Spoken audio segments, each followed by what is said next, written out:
Alhamdulillah, bersyukur kepada Allah Subhanahu Wa Taala kerana dapat bersama pada malam ini. InsyaAllah untuk pengajian Sunat An-Nasa'i, saya akan sambung bab yang ke-12. Bab yang ke-12 iaitu bab nahyi anit takhassur fi salah. Larangan takhassur semasa salat. Takhassur maksudnya meletakkan tangan ataupun kita sebut cekak pinggang. Mana meletakkan tangan itu di pinggang, kedua belah tangan di pinggang semasa qiyam. Ini yang kita bincang pada minggu lepas. Jadi pada minggu lepas kita sempat satu hadis saja. Jadi sambungan pada malam ini hadis yang kedua, iaitu hadis yang ke-891 ataupun hadis yang ke-16 di bawah tajuk yang ke-11. Di hadis yang ke-891, wa bi qala akhbarana Humaid bin Mas'adah an Sufyan bin Habib an Sa'id bin Ziyad an Ziyad bin Subayh qala sallaitu ila jambi bin Umar wa wada'tu yadi ala khasirati faqala li hakadha darbatan biyadi hakadha darbatan biyadi falamma sallaitu qultu li rajulin man hadha قال عبد الله بن عمر قلت يا أبا عبد الرحمن يا أبا عبد الرحمن دي itu bukan tu silap يا أبا عبد الرحمن silap baris ما رابك مني قال إن هذا الصلب وإن رسول الله صلى الله عليه وسلم نهانا عنه. Imam Nasa'i dengan sanad yang telah meriwayatkan hadis ini daripada ini kita ambil daripada Ziyad bin Subayh. Tapi di situ Ziyad bin Subayh. Jadi Ziyad bin Subayh berkata, dia kata saya telah salat di tepi Ibnu Umar. Mana salat tu di tepi Ibnu Umar, mana dekat mana di tepi Ibnu Umar. Jadi saya telah meletakkan tangan saya di pinggang. Beliau telah memukul saya begini. Dengan sekali dia pukul saya di waktu. Dia tepuk di tangan saya lah. Dia buat begini. Sekali pukul di waktu. Apabila selesai salat, saya telah bertanya kepada seorang lelaki, siapa orang itu yang pukul saya itu? Siapa? Jadi beliau berkata, Abdullah bin Umar. Itulah Abdullah bin Umar. Dia sebut pada saya, ada kata itulah Abdullah bin Umar. Saya telah berkata, wahai Aba Abdurrahman, apa sebab Tuan memukul saya? Apa sebab Tuan memukul saya begitu? Dia tanya. Beliau jawab, perbuatan engkau seperti orang yang disalib. Sesungguhnya Rasulullah SAW telah melarang kami melakukan demikian. Jadi duduk cukup pinggang gitu di bawah semaya, cukup pinggang gitu dalam semaya itu. Jadi dia kata serupa orang yang disalib. Baik, cuba kita tengok. Lihat dia ringkas saja. Hadis Ibnu Umar itu sahih. Hadis Ibnu Umar ini disebutkan adalah sahih. Yang kedua, harus membuat pembetulan kepada musalli yang tersalah walaupun beliau masih dalam salat. Tidak perlu menunggu beliau selesai salat. Masa dia tepuk tu darbatan tu, dia panggil masdar marah sekali pukul. Dia pukul gitu tu. Sebenarnya ketika lelaki sudah salat, ketika Ziyad bin Subayh ini sudah salat. Sebenarnya hadis ini telah kita bincang sebenarnya berkait dengan minggu lepas lah kita bincang. Jadi hari ini kita tak bincang lah. Kita tak bincang. Cumanya kesimpulannya mana boleh kita tegur seseorang sebab dia bukan sahadis. Nabi sendiri ada buat apa? Anas tak tersilap ketika sembahyang. Mana dia dua dia, Anas, lepas tu ada nenek dia ataupun lepas tu mak dia sendiri. Jadi Nabi tarik Anas supaya berada di sebelah kanan. Ingat cerita kan? Itu maknanya dah ada salat. Nabi buat, Nabi pegang dia, Nabi pusing supaya dia duduk sebelah kanan. Bila makmum seorang, dia kena duduk sebelah kanan imam. Jadi pembetulan itu dibuat ketika sedang salat. Begitu juga Kis Ibn Umar, dia pukul tu maknanya supaya letak tangan betul-betul talfik lah. Bukan begitu, bukan takhas, bukan tanafus gitu. Apa ni? Tak boleh begitu. Jadi hak ni ada kali kita bincang dah. Sebelum ni berkenaan dengan takhassus itu. Kita tidak bincang lah di sini. Baik, kita pergi pada bab yang ke-13. Merapatkan dua kaki dalam salat ini masih lagi perbincangan ketika qiyam. Bagaimana kedudukan kaki ketika sedang salat, ketika qiyam. Ini tajuknya. As-saf bainal qadamain fi salah. Merapatkan dua kaki dalam salat. Imam An-Nasai telah mengemukakan dua hadis di bawah bab. Hadis bab menunjukkan makruh merapatkan kedua kaki ketika qiyam tanpa merenggangkan kedua kaki. Baik, kita akan bincang sebab dia ada sedikit khilaf dalam masalah ini. Sebenarnya masalah ini kita sedia maklum. Maknanya ketika kita salat, mesti kita kena buka. Kalau dalam kitab fiqh pun dia kena buka seluas antara dua bahu kita. Supaya mudah kita nak duduk dalam salat. Baik. Hadis yang pertama, hadis yang ke-892. Wa bi qala akhbarana Amr bin Ali qala hadisna Yahya an Sufyan bin Sa'id. Banyak silap dia bagi. Nun tu bukan bagi tu bagi bawah juga. Bagi bawah silap. Al-Thawri. Sa'id bin Thawri an Maisarah an al-Minhal bin Amr عن أبي عبيدة أن عبد الله رأى رجلا يصلي قد صفى بين قدميه فقال خالف السنة ولو راوح بينهما كان أفضل. Anda tertinggal, cuba tengok nota kaki yang ke-11. Hadis yang ke-891 tadi. Cuba perhati sebenarnya dia punya teks tu. Fawadatu yadi ala khasirati. Ini dalam Al-Kubra. Dan ini dalam As-Surah, dalam Al-Kubra disebut ala khasri.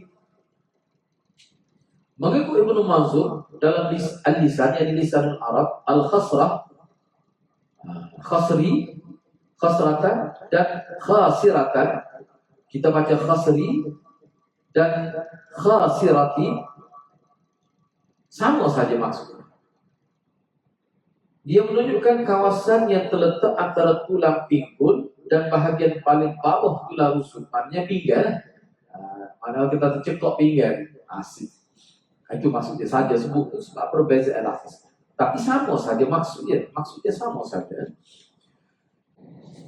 Baik, hadis yang ke-892. Cuba tengok maksudnya muka surat 28 ya.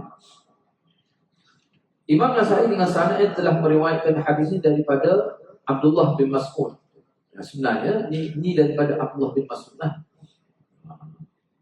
Di mana dia telah melihat seorang lelaki salat dalam keadaan merapatkan kedua kakinya. Lalu beliau berkata, orang itu telah menyalahi sunnah. Khalafas sunnah. Orang itu telah menyalahi sunnah. Kalau beliau renggangkan kakinya, maka itu lebih afdal. Maknanya orang rapat kaki ni tetap sah sembahyang. Cumanya kebanyakan ulama kata, setengah kata tidak afdal, setengah kata makruh. Tapi setakat anda tengok tidak ada yang kata tidak sah. Maknanya sah. Tetapi khalafas sunnah. Dia telah menyalahi sunnah. Tak menyalahi sunnah ni berat sebenarnya. Dalam konteks kita orang Islam ni tak serupa dengan Nabi buat. Sebenarnya satu perkara yang perlu diberi perhatian. Bukan kecil itu. Dia perlu jadi perhatian. Yang kita buat mudah itu. Bila kata sebut menyalahi sunnah, maknanya tak serupa dengan Nabi buat. Sedangkan Allah suruh kita ikut Nabi. Itu maksudnya. Janganlah kita tengok ibadatnya hanya sekadar dari sudut sah sahaja. Tak kena itu silap sah. Ambil kira sah, tak kira dah. Sempurna atau tak sempurna. Itu satu kesilapan. Baik. Perbincangan dan pedoman hadis yang pertama, hadis Ibnu Mas'ud adalah inqita', terputus. Kerana anaknya Abu Ubaidah tidak mendengar hadis daripada dia. Ini ulama telah buktikan. Anak dia tak dengar direct daripada ayah dia. Namun Imam An-Nasai telah menaskan dalam kitab dia, kitab asal, kitab Al-Kubra, bahawa sanad hadis ini adalah jayyid. Jayyid itu maknanya selepas ni kita akan bincang. Dia kata jayyid walaupun terputus, tapi jayyid apa maksud dia? Imam An-Nasai bukan kelas-kelas kita. Memang dia tahu terputus, tapi jayyid dia kata baik.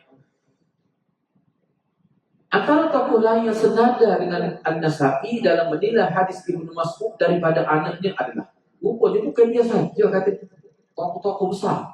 Misalnya, antara tokoh lain yang senada dengan Imam An-Nasai dalam menilai hadis Ibnu Mas'ud daripada anaknya adalah, dia hadis Ibnu Mas'ud dengan anak dia. Anak dia riwayat daripada dia, maksudnya daripada anak dia. Anak dia riwayat daripada dia. Sebab ulama hadis kata anak dia Abu Ubaidah ni, dia sebenarnya tak dengar daripada ayah dia. Tak boleh nak bukti, tidak sahih. Kata dia dengar pada mana, di sini maknanya dia ambil dengan siapa? Tentu dia mesti ada orang lain, sebab dia tabi'i, dia bukan sahabat. Kalau dia ambil daripada ayah dia, tak apa lah. Tapi tak boleh nak bukti. Baik. Tapi sanad dia jayyid, molek. Sanad dia molek, tidak lemah lah. Sebab tu hadis ni ulama nilai sahih. Baik, cuba kita tengok. Antara tokoh lain yang senada dengan dia, yang pertama sekali Ibnul Madini. Bukan main ni. Ibnul Madini yang telah berkata hadisnya munqati', nama hadisnya kukuh. Tapi boleh. Apa tu? Sebab tengok orang lain. Tengok riwayat lain. Baik, besar. Yang kedua, Ya'qub bin Syaibah. Dia juga kata molek sanad. Abu Ubaidah ambil daripada ayah dia Ibnu Mas'ud. Abdullah bin Mas'ud. Sebab kata Ya'qub bin Syaibah, sebabnya tokoh-tokoh kita memasukkan hadis Abu Ubaidah yang diambil daripada ayah dia sebagai hadis musnad. Hadis musnad ni bermaksud hadis muttasil. Hadis apa kenapa? Tidak munqati' lah kalau gitu. Baik. Kerana beliau mengetahui, beliau tu maksudnya Abu Ubaidah. Kerana beliau mengetahui hadis-hadis tertinggal. Beliau mengetahui hadis-hadis ayahnya dan juga mengetahui kesahihan hadis-hadis ayahnya. Dia tahu tu status hadis dia, hadis ayah dia apa. Dia tahu, dia bukan tak tahu. Walaupun dia tidak ambil daripada ayah dia, tapi dia tahu status hadis, dia tahu mana hadis ayah dia. Dia tahu. Bukan dia buat dalam tu andai agak-agak tidak. Dan dia tahu kesahihan hadis ayah dia. Beliau tidak meriwayatkan hadis-hadis ayahnya yang boleh dikategorikan sebagai munkar. Ada sebuah riwayat dia daripada ayah dia, ulama kata hadis itu munkar. Maknanya sanad dia lebih bercanggah dengan orang lain yang lebih kuat. Itu jadi munkar lah. Munkarnya dhaif jiddan. Tidak. Ini antara sebab yang ulama kata hadis dia itu walaupun dia tak ambil pada ayah dia, tapi setiap riwayat dia daripada ayah dia muttasil. Maknanya dia tahu betul tentang hadis ayah dia. Bukan seorang apa kata Ibn Sa'i, Ibnul Madini, Ya'qub bin Syaibah. Dan lama lagi orang lain. Baik, tak boleh. Jadi bila kata muttasil, sanad jayyid pada saya. Baik, yang kedua, biodata perawi ini secara ringkas saja. Abu Ubaidah adalah anak Abdullah bin Mas'ud. Beliau lebih dikenali dengan kunyahnya. Kebanyakan ulama kata itulah nama dia. Kunyah dia nama dia. Pendapat yang paling masyhur menyebutkan beliau tidak ada nama lain selain nama kunyahnya, yakni Abu Ubaidah. Namun ada juga disebutkan nama khas beliau adalah Amir. Ada juga ulama kata itu. Tapi pendapat ni tak kuat. Tapi adalah yang sebut. Beliau telah meninggal dunia pada tahun 80 Hijrah. Pendapat yang rajih menyebutkan tidak sahih beliau mendengar hadis daripada ayah. Ini pendapat yang sahih. Dia tidak dengar hadis ini daripada ayah dia. Okey, jadi kerana dia ni kecil sangat. Dia ni kecil sangat. Tidak layak untuk menerima hadis. Baik. Yang ketiga. Al-Allamah Ibnu Qudamah rahimahullah telah berkata. Dia kata makruh merapatkan kedua kaki ketika qiyam. Makruh. Ketika qiyam itu apa? Tadi kita bicara tu apa setahun mana? Dia ada perincian pula. Hukum mana pun dalam bahasa mudahnya merapatkan kedua kaki ketika qiyam, mana tak ada buku kaki itu apa? Tu makruh kata Al-Allamah Ibnu Qudamah. Ini berdasarkan kepada riwayat Al-Athram. Kalau mengikut riwayat lain, misalnya riwayat Al-Athram daripada Uyainah bin Abdurrahman, beliau telah berkata, pernah saya bersama ayah saya di masjid. Kata Uyainah, ayah dia tu Abdurrahman tu, saya telah melihat seorang jemaah lelaki salat dengan merapatkan kedua kakinya. Bahkan kedua kakinya rapat secara melekat antara satu sama lain. Sini bukan sekadar rapat, melekat dah, rapat jik kita kata. Orang sebelah kata rapat jik, melekat. Bukan kata kalau rapat itu gini rapat, dah kita kata. Ini rapat tu rapat Islam kita panggil. Islam ni rapat setuh. Islam. Yang dimaksudkan oleh Ibnu Qudamah tadi rapat. Tapi ada juga farz ruang itu. Ini tak Islam. Rapat tu setuh antara dua kaki. Sentuh ni mana sentuh mana? Sentuh tumit. Kalau rapat ni, nak dua-dua, lepoh ni. Dia buka gitu kaki, rapat ni kaki. Itu maksud rapat. Baik. Ayah saya telah berkata, sesungguhnya saya sempat salat di masjid ini bersama dengan 12 orang sahabat Nabi. Ayah dia kata masjid ini hak dia semaya sebelum dia dengan 12 orang sahabat. Semaya di masjid tempat dia semaya. Tidak pernah, kata Abdurrahman, ayah Uyainah, tidak pernah saya melihat salah seorang daripada mereka melakukan amalan seperti ini, yaitu merapatkan kedua kaki. Ibnu Umar radhiyallahu anhu tidak menjarakkan kedua kakinya, namun tidaklah sampai merapatkan kedua kakinya dalam bentuk izlak sampai sentuh antara dua, tak sampai tahu. Sebab Ibnu Umar ni antara yang kaki dia tu masuk dalam bila dia semaya, masuk yang tidak buka. Tetapi kata Abdurrahman, tidaklah sampai sentuh gitu. Tumit tu, bahagian belakang tu. Ada juga farj, ruang di tengah. Tapi hak ni tu rapat tu. Jarak kedua kakinya tidak terlalu dekat dan tidak terlalu jauh, bahkan kadar sederhana. Hak dia Ibnu Umar. Tapi hak lelaki tadi, saya tengok kata Uyainah, waktu itu siapa mereka Islam setuh. Islam mana setuh. Baik, ini riwayat daripada Uyainah bin Abdurrahman. Baik. Jadi riwayat Uyainah daripada ayahnya bercantum dengan riwayat Abu Daud dalam kitab Sunan. Beliau telah berkata, Nas bin Ali telah meriwayatkan kepada kami. Beliau telah berkata, Abu Ahmad telah meriwayatkan kepada kami daripada Al-A'la bin Salih daripada Zur'ah bin Abdurrahman. Beliau telah berkata, saya telah mendengar Ibn Zubair berkata, Suful qadami wa wada'al yad 'ala al-yad min as-sunnah wa wada'al yad 'ala al-yad min as-sunnah. Wada'u wada'u mati wa wada'al yadi 'ala al-yad min as-sunnah. Sufu itu fi'il amal. Dekatkan kedua kaki kamu dan letakkan tangan di atas tangan adalah sunnah. Mana ni canggih dengan Uyainah? Dia suruh bapak nak. Saya juga riwayat ni. Kesemua perawi riwayat ini fiqh ada hadis sana. Ni suruh bapak pula riwayat daripada Az-Zubair, Ibnu Zubair di dalam kitab Sunan Abi Dawud. Bagaimana tu bercanggah dengan Uyainah lagi? Mana betul? Sahabat belaka tu. Baik.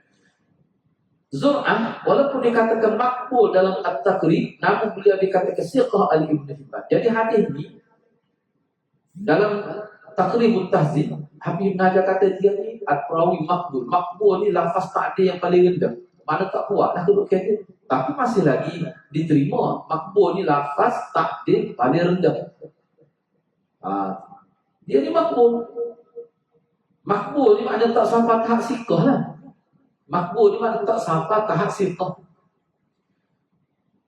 Imam Zahabi dalam Al-Kashif menyatakan dia kata Zur'ah ni orang siqah. Perawi siqah. Khilaf. Ringkasnya hadis ni adalah sahih walaupun ada yang mutaihkan hadis ni kerana Zur'ah tu dikatakan makbul. Tidak siqah. Baik. Maknanya pukul kata sahih hadis. Kedua riwayat ini boleh dijamakkan. Dengan mengatakan. Jadi kita boleh jamak riwayat Uyainah bin Abdurrahman dengan riwayat Ibn Zubair. Maknanya tidak bercanggah sebenarnya. Macam mana? wajah jamaknya. Nak jamak macam mana? Kita tengok di sini. Kedua riwayat ini boleh dijamakkan dengan mengatakan amalan yang dilarang oleh Ibnu Mas'ud, hak riwayat Uyainah bin Abdul Rahman tadi. Hak riwayat Ibnu Mas'ud tu hak Uyainah bin Abdul Rahman. Larangan daripada merapat kedua kaki itu adalah larangan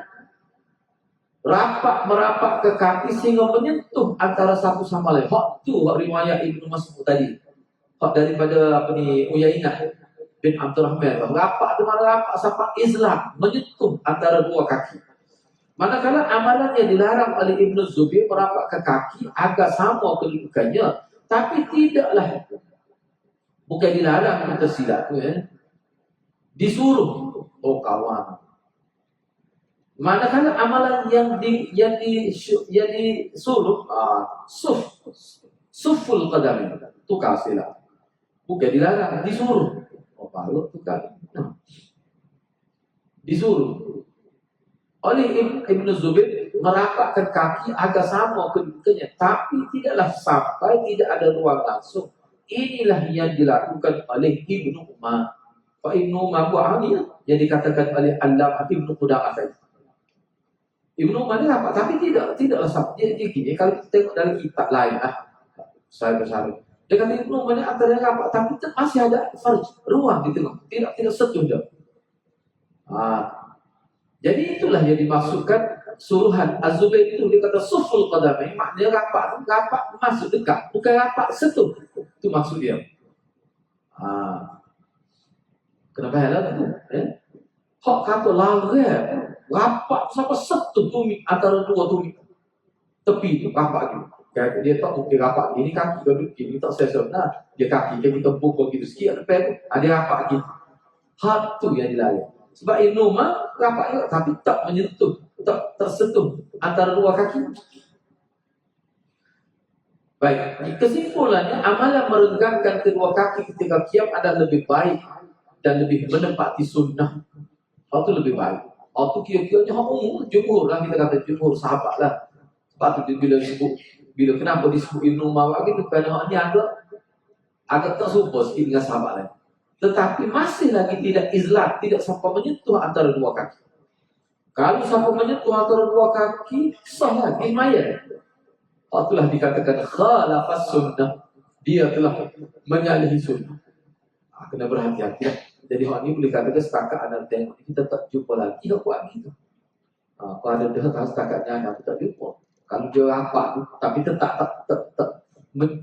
sekadar dekat saja, tidak menyentuh antara dua kaki. Hadis yang kedua, hadis yang ke-893 di bawah tajuk yang sama. Wa bi qala akhbarana Ismail bin Mas'ud qala hadatsana Khalid an Syu'bah qala akhbarani Maisarah bin Habib qala sami'tu al-Minhal an Amr yuhaddithu an Abi Ubaidah an Abdullah innahu ra'a rajulan yusalli qad saffa baina qadamaihi faqala akhta'a as-sunnah walau rawaha bainahuma kana a'jaba ilayya. Imam Nasai dengan sanad telah meriwayatkan hadis ini daripada Abdullah bin Mas'ud ataupun Ibnu Mas'ud. Ini pun riwayat daripada anak dia juga, sebab tadi juga Abu Ubaidah juga anak dia. Bahawa beliau telah melihat seorang laki-laki salat dalam keadaan merapatkan kedua kakinya. Lalu beliau berkata, kena ingatlah maksud merapatkan ini sampai mereka tersentuh antara dua kaki. Dia panggil izlah. Orang kata izlah ni depik. Jadi melekat. Izlah itu kata jemaah adalah melekat. Lalu beliau berkata, bila dia tengok ada seorang Ismail yang merapatkan kedua kaki dengan izlah itu, lalu dia berkata, orang ini telah menyalahi sunnah. Kalaulah beliau merenggangkan sedikit kedua kakinya, itu lebih menyenangkan aku. Maknanya, Ibnu Mas'ud kata selalu aku tengok. Selalu aku jadi tak senang tengok apa sudah berlaku. Khalifus sunnah. Sudah berlaku menyalahi sunnah. Aku tak senang. Aku lebih suka. Aku lebih senang hati kalau dia buka si kaki dia. Itu kata Ibnu Mas'ud. Jadi perbincangan hadis yang ke-893 ini sebenarnya sama saja dengan hadis 892. Baik, kita pergi pada bab yang ke-14. Sukutul imam ba'da iftitahi as-salah. Diam imam selepas memulakan salat.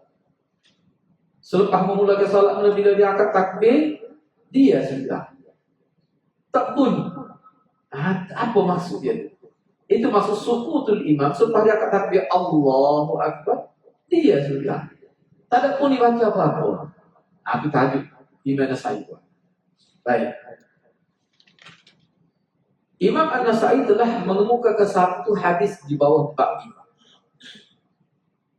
Diam selepas takbiratul ihram yang dimasukkan dalam tajuk bab adalah tidak menyaringkan suara ketika membaca doa iftitah. Itu maksud dia.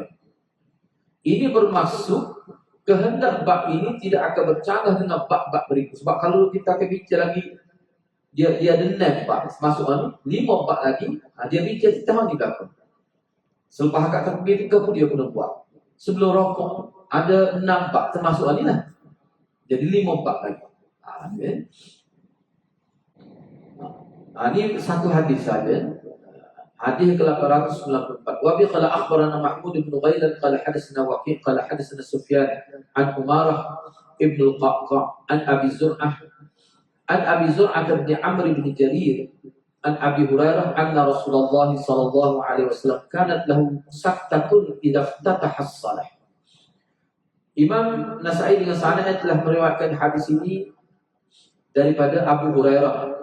Dia menyebutkan bahawa Rasulullah sallallahu alaihi wasallam diam sekejap sebaik saja memulakan salat.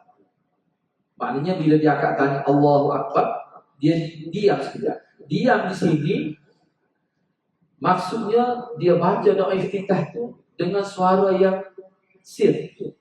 Tak bunyi pun di mikrofon kita kata. Kalau bunyi pun orang panggil secara bunyi terlalu perlahan sehingga tidak sampai jahat.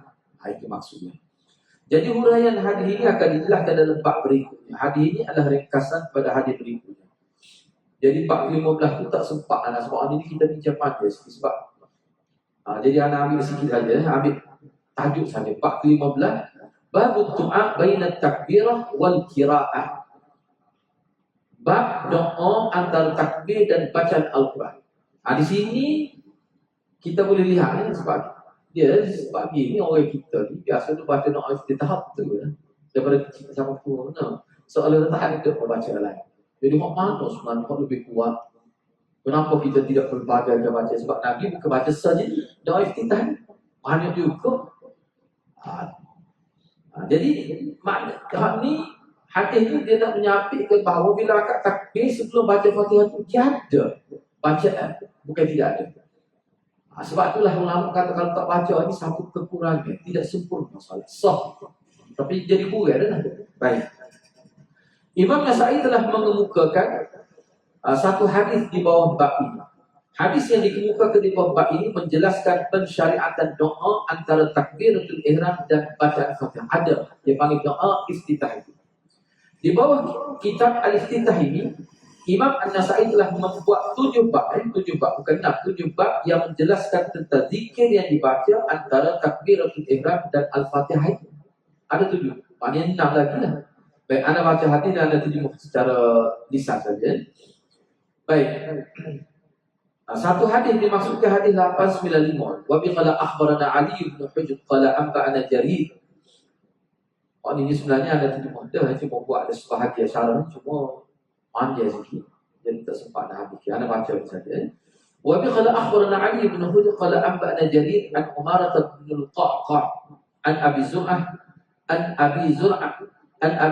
bin Amr ibn Jarir an Abi Hurairah qala kana Rasulullah sallallahu alaihi wasallam idza iftataha as-salah sakata hunayha faqultu bi abi anta wa ummi ya Rasulullah ما تقول في سكوتك بين التكبير والقراءة قال أقول اللهم باعد بيني وبين خطاياي كما باعدت بين المشرق والمغرب اللهم نقني من خطاياي كما ينقى الثوب الأبيض من الدنس اللهم اغسلني من خطاياي atau min khataayaya bil ma'i thajj wal barad. Maksud dia begini, Imam Nasai dengan sanad telah meriwayatkan hadis daripada Abi Hurairah. Kata Abi Hurairah, Rasulullah SAW kana di sini dengan makna kebiasaan.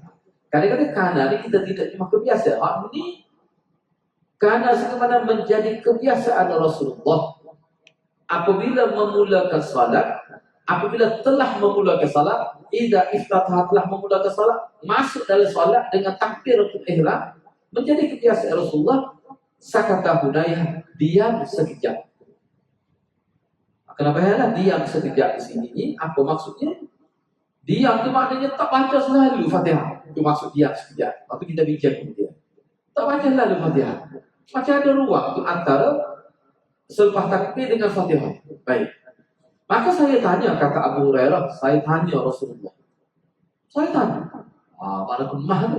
Dia tanya sendiri. Bi abi anta wa ummi ya Rasulullah. Saya tebus engkau wahai Rasulullah dengan ayah dan ibu. Wahai Rasulullah, ma taqulu fi sukutik baina takbir wal qira'ah.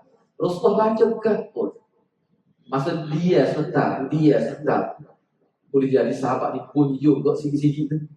Tapi tak jelas. Kamu dia Rasulullah baca ketika sukutik dan juga antara sukut dengan qira'ah. Kamu dia Rasulullah baca. Rasulullah pun kata, aku baca ni.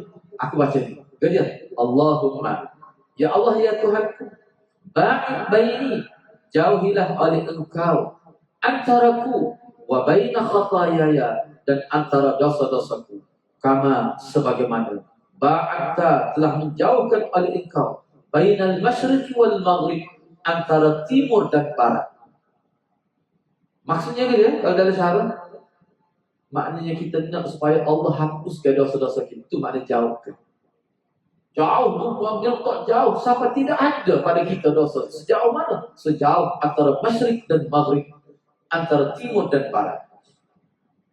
Allahumma, ya Allah ya Tuhan, nakini, bersihkanlah aku, sucikanlah aku, min khatayaya, daripada dosa-dosaku, kama yunaqqas thawbul abyadu minad danas, sebagaimana disucikan, dibersihkan baju yang berwarna putih daripada kotoran. Ad-danas mana kotoran. Allahumma, ya Allah ya Tuhan, irsilni. Kalau kita baca start dengan dia, kena baca irsil. Kalau dengan bahasa Arab mudah. Untuk kaedah mudah. Untuk fi'il amal ni kita nak letak bagi halih tu, kena tengok huruf yang 3 bagi mana. Kalau huruf 3 bagi depan, kita baca bagi depan. Kalau huruf 3 bagi atas dan bagi bawah, semua kena baca bagi bawah. Alif. Misalnya idrib, alif tu bagi bawah. Irsil. Kalau bagi depan, udkhul, huruf 3 bagi depan, alif tu kena bagi depan. Jangan baca idkhul, logah kan. Agak Arab apa mana? Irsilni, basuhlah aku, maknanya cucikanlah aku, min khatayaya, daripada kesalahan-kesalahanku, bilma, dengan air, ni air biasa, wasalji, ni air salji, hak belum cair, ketika dia masih dalam keadaan orang panggil tidak cair lagi, wal barak, ni air salji hak telah cair, barak dia. Setengah ulama kata embun, tapi ulama kata tidak, embun lain.